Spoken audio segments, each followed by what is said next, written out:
Fala galera, beleza? Sejam todos bem-vindos ao canal. Vamos lá, vamos para mais um vídeo aí. Esse vídeo é muito top. Fica comigo até o final, não perde nada, não pula o vídeo, não acelera, que eu vou contar vários detalhes legais, vários mesmo, a respeito do nosso Corsa GSI Opel. O único do Brasil, galera, nessa configuração. Quem tá acompanhando a série aí, eu falei que eu ia fazer, acho que em torno de 5 ou 6 vídeos contando a história desse carro. Comecei lá o primeiro vídeo falando sobre os aspectos visuais. Segundo vídeo a gente foi para as mudanças, as diferenças mecânicas, né, dessa unidade com os Corsas GSI nacionais, até mesmo com outros Opel importados aí mais novos, digamos assim. E hoje eu quero contar para vocês esse que talvez seja o episódio mais legal aí da saga desse carro. É como que esse carro veio parar no Brasil. Pô, de que forma esse carro desembarcou aqui? Então quero contar pra vocês essa história. Vai ser hoje nesse terceiro vídeo. E galera, acompanha aí porque assim ó, honestamente não é porque o carro é meu, mas eu acredito que muitos vão concordar com o que eu vou colocar no vídeo. Talvez seja o Corsa GSI com a história mais inusitada, com a história mais pitoresca, como diria nosso amigo Alexandre Badolato. A história mais pitoresca envolvendo um Corsa em território nacional. Então, bora lá, vamos contar essa história para vocês, tintim por tintim. Antes de começar a contar a história do carro, quem lembra no último vídeo aí, quem acompanha a saga desse carro no canal, sabe que ele foi restaurado por completo, sabe que passou por uma série de processos aí, funilaria, pintura, estofamento, elétrica, mecânica, suspensão, freio, tudo, praticamente tudo foi refeito no carro aí. Quando eu comprei esse carro, eu vou deixar umas fotos aí para vocês terem uma ideia de como que esse carro tava quando eu encontrei esse carro e quando eu comprei. Boa parte das pessoas nunca tenham visto de como esse carro chegou para mim. Eu também acabei não tirando tantas fotos assim na época, mas eu vou deixar umas fotos aí e eu já volto.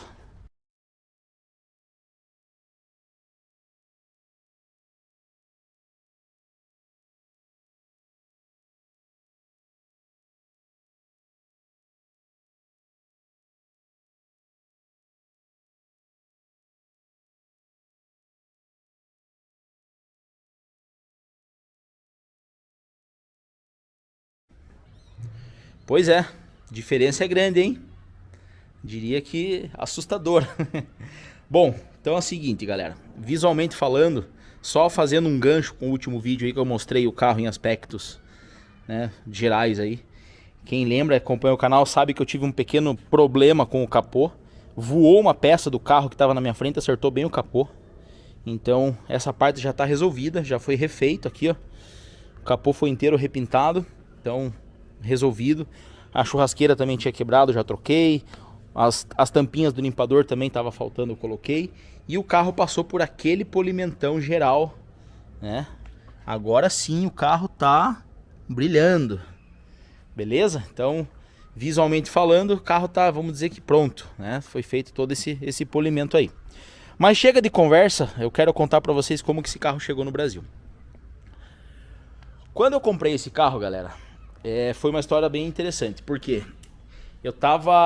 eu recebi mensagem de um amigo meu, do Jean, que é funcionário da Sanepar, e ele falou pra mim assim, eu vi um carro rodando, a Sanepar primeiro, antes de qualquer coisa, a Sanepar é uma empresa a empresa de saneamento aqui do Paraná, então que cuida aí da parte de água, esgoto e tudo mais. E ele trabalhava na época na rua, com o carro da empresa, fazendo atendimentos, né, na rua. E aí ele passou por esse carro, passou rodando, né, ele rodando, o carro rodando.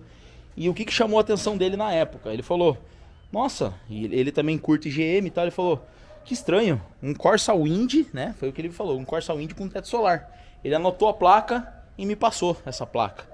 E essa informação ficou guardada na gaveta lá por anos, né, não sei quanto tempo, mas foi por muito tempo. Ficou guardado na gaveta lá esse papel. Quando começou a pandemia, foi em 2020, 2021, nem lembro mais. A gente ficou aquele tempo, todo mundo escondido dentro de casa e tal. Eu fui dar aquela ajeitada nas minhas gavetas e tal e encontrei o papelzinho com a placa anotada. Eu acho que na época que ele me passou a placa eu já tinha feito uma consulta, mas Acho que eu cheguei a ver que era Imp/Opel, né? Na descrição do carro não aparece GM, Corsa, aparece Imp de importado /Opel. E não tem escrito Corsa. E aí, na época, quando ele me passou a placa, eu acho que eu cheguei a consultar, mas não dei muita, né? Não dei sequência, não dei muita atenção pro carro.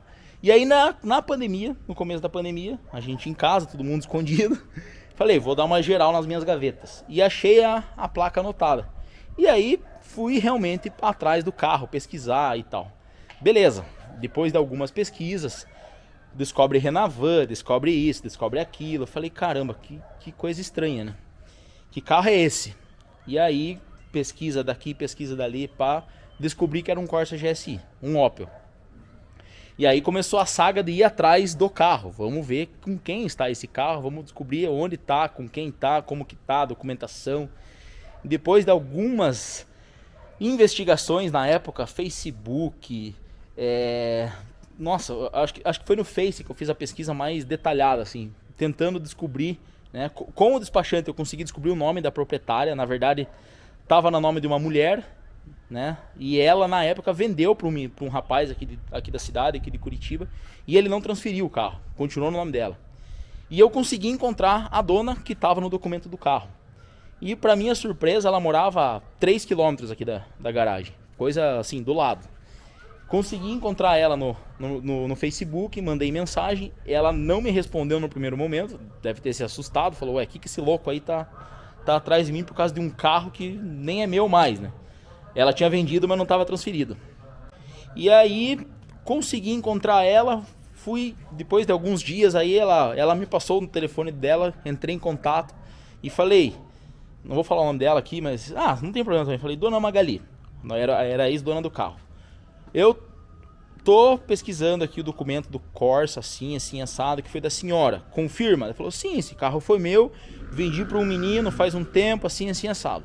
Aí eu usei da tática de assustar ela. Falei, olha, não quero dizer nada, mas o carro que a senhora vendeu ainda tá no nome da senhora, né? Veja bem... Tem o risco, de repente, do rapaz começar a fazer multa, começar, de repente, se envolver num acidente, de repente atropelar alguém e tal, o carro tá no nome da senhora. A senhora vai responder, né, vai ter responsabilidade, tal. Aí ela se assustou e falou, não, eu vou te passar o contato do rapaz. Aí eu consegui chegar no menino que tava com o carro, e aí foi mais um mês de luta até ele aceitar vender o carro pra mim.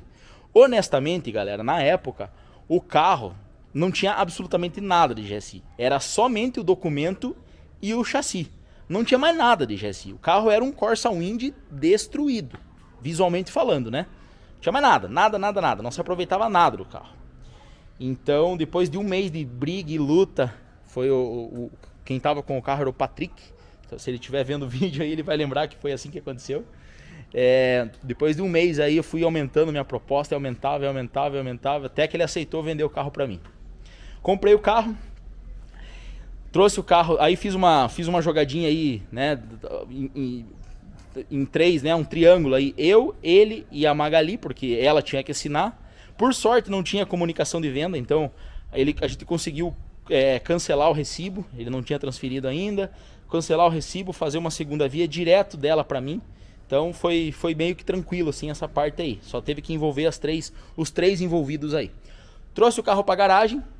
E aí que, né, trouxe o carro pra garagem. A primeira coisa que eu fiz foi já transferir pro meu nome, o mais rápido possível. Então, assim, foi coisa aí de... No mesmo dia que chegou o carro, acho que no dia seguinte o despachante já tava aqui, já tava transferindo, já tava resolvendo a parte de documentação. Deu mais uma semana, o carro já tava no meu nome. O carro no meu nome, a primeira coisa que eu fiz foi desmontar o carro inteiro. E comecei a pesquisar sobre como esse carro veio parar no Brasil. Então... contei toda essa história aí porque eu acho que vale a pena contar pra vocês como que foi.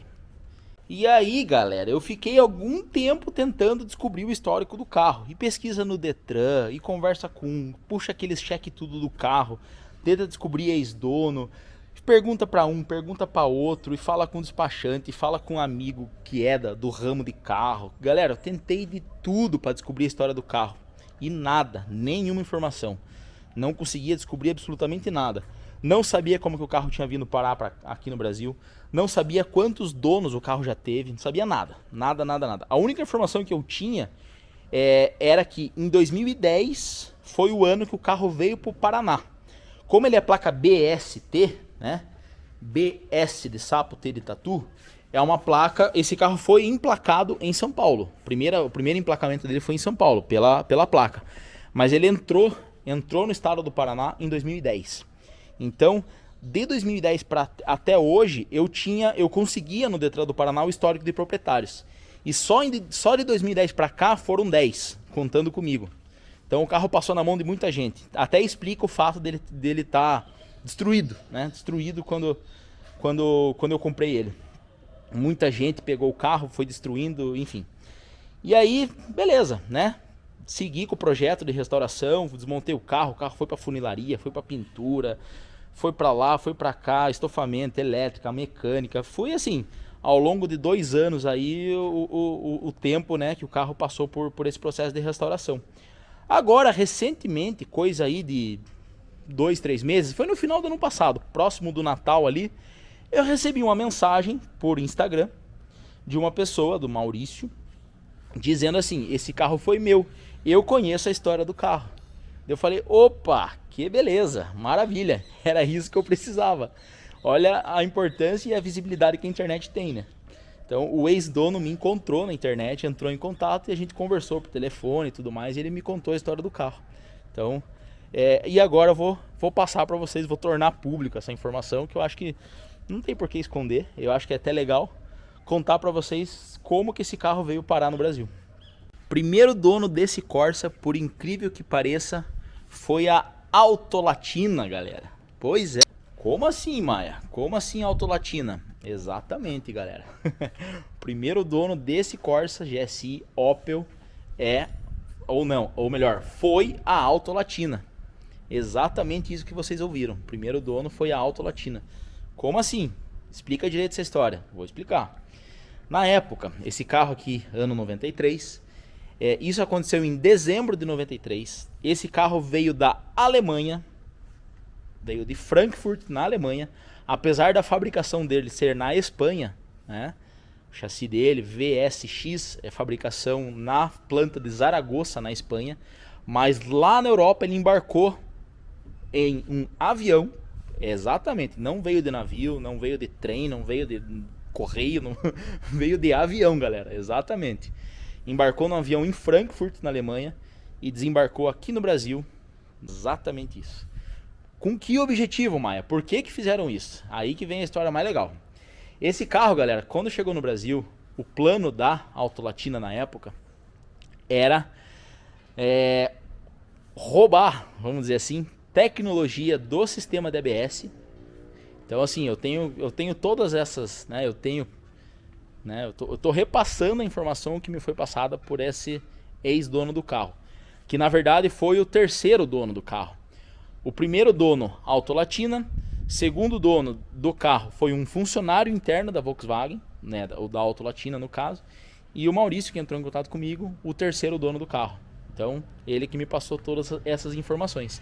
Inclusive, ele me passou a quarta via de importação, onde consta lá bonitinho o chassi do carro, o valor que foi pago, que vamos entrar numa outra questão aí depois, o valor que foi pago. Tá lá, via aéreo, Frankfurt, todas as informações, enfim, tá tudo lá. E aí, galera, esse carro veio pra cá, né, importado pela Autolatina, para roubar a tecnologia do ABS. Esse carro ficou na planta da Autolatina lá em São Paulo, não lembro se é em São Bernardo, enfim, não manjo nada de Volkswagen, mas ficou lá na planta, no pavilhão 17, que é o pavilhão de desenvolvimento de produto e tudo mais, com o objetivo de estudar o sistema da ABS para implantar o sistema, né, ou estudar algo semelhante e tal, para implantar no Gol GTI Bolinha. Então, galera, esse carro nada mais foi do que uma cobaia, né? Foi uma cobaia da Autolatina aí. Claro, o carro ficou lá, eu não sei na prática depois o que foi realmente usado de tecnologia, o que não foi, mas o carro desembarcou no Brasil com esse objetivo, objetivo de estudo, roubo de tecnologia, né? Então, muita gente fala que realmente as fábricas fazem isso, tal, pega um carro aqui, outro ali do concorrente para fazer esses estudos. Então tá aí, um caso real, comprovado que realmente elas fazem isso e tá aí, galera. Então assim, é legal porque eu diria que todo carro tem sua história. Quando o carro passa a ter uma história pitoresca, uma história diferente, é um carro que acaba adquirindo um valor diferente aí, né? Então, assim, pensem comigo. É o único Opel 93 no Brasil. Existe outro Opel que foi meu, né, o 95, mas esse veio pro Brasil via consulado da Itália. Mas esse daqui é o único Opel 93, o único cinza, o único com as primeiras edições da injeção ainda com sensor MAF, o único no Brasil. É assim, é o único sem ar-condicionado. Então, assim, ele tem uma série de fatores que o tornam, é o unicórnio. É o carro único mesmo. Muita gente vai falar assim, é um Corsa, tá bom, beleza. Mas para quem curte esses carros diferentes, quem curte esses carros exóticos, quem curte colecionadores, né? Ter um carro desse vai falar, cara, é único. Ninguém nunca vai ter um repetido. Então, queria contar para vocês essa história. Não vou me alongar aqui mais, porque já ficou bem longo o vídeo. Mas tá aí, galera. Tá revelada a história do Corsa Opel, como que ele chegou no Brasil, tudo isso daí. E é uma história que eu queria ter contado já há algum tempo, mas estava esperando o momento certo. Então, tá aí o carro, beleza? E seguindo a linha aí do que eu tô contando para vocês na história do carro, esse foi o terceiro vídeo. No quarto vídeo é o vídeo surpresa, que daí eu vou entrar um pouquinho mais no mérito da surpresa mesmo, né? Mas continuando também um pouquinho da história do carro. E aí no último vídeo do carro aí eu vou falar, entrar especificamente na venda do carro, beleza? Galera, comenta aí, deixa o like, compartilha com a galera aí, essa história é bem pitoresca. Vamos ver se ela chega aí para mais gente conhecer que sim, existe isso de roubo de tecnologia e tá aqui a prova viva de tudo isso. Eu vou deixar aí no vídeo no final uma imagem aí só para comprovar tudo que eu tô falando, uma imagem com algumas informações apagadas da quarta via de importação, onde vai dar para ver ali nitidamente as informações que eu tô aqui revelando, para provar para vocês que eu não tô inventando, que eu não tô criando isso da minha cabeça e que realmente é a verdade. Beleza, galera? Então, Corsa Opel, filho adotivo da Auto Latina, é isso mesmo. Ou talvez seja sei lá, uma cobaia. Aí cada um interpreta de uma forma. Mas o fato é que o carro veio para cá para ser objeto de estudo. Beleza? O vídeo de hoje era esse, galera. Deixa o like, comenta à vontade. E aguardem o próximo, hein? O próximo é talvez ainda mais especial. Valeu, fui!